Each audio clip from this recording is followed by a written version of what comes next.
liền cái thôi cả.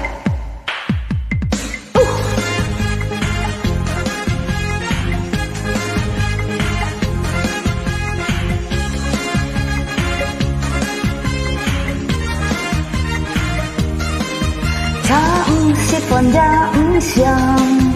nếu tít bội ấy cả khi con xin tu thép to ỏi xong bọn già xin lon teo không muốn xếp hết tiệm trong to kỳ có kỳ tôi ngày diêu đi xì mò chín trong kỳ tí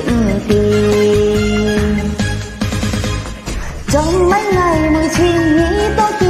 bồi còn chưa tàn kỳ mái tóc pha trong ai xuống quân kỳ điều cầm mà có hi trong mắt trai nhiệt theo tiếng xiao ni với nhong anh ngà bông chỉ tiền hà ma nhớ chiếu hè âm nhén khi cài thôi cả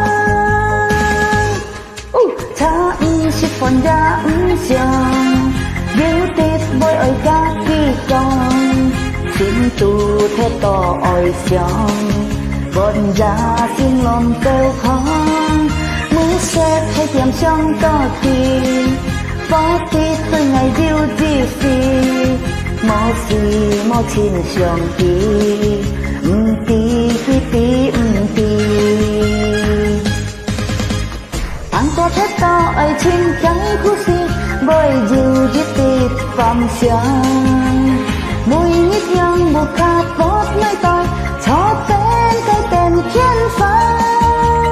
trong mắt cay nhạt con những xiao ni lý ca thầy ngang trong những viên thầy nga cái chiếu hè âm nhén khi cày thời ca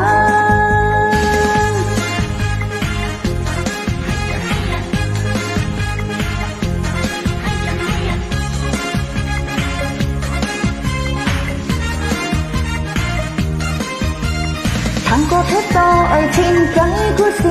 bôi diều đi tít vòng trường mùi nhít nhong một khá bót nơi tôi cho tên cho tiền thiên phá trong mắt cay nhạt con những xiao ni lý ca thầy ngang trong những tiền thầy nga cá chiếu hè âm nhén khi cày thôi cá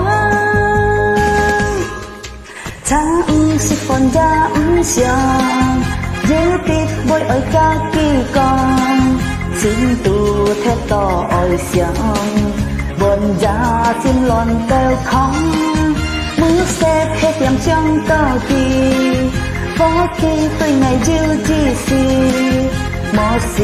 mò chín trong kỳ tí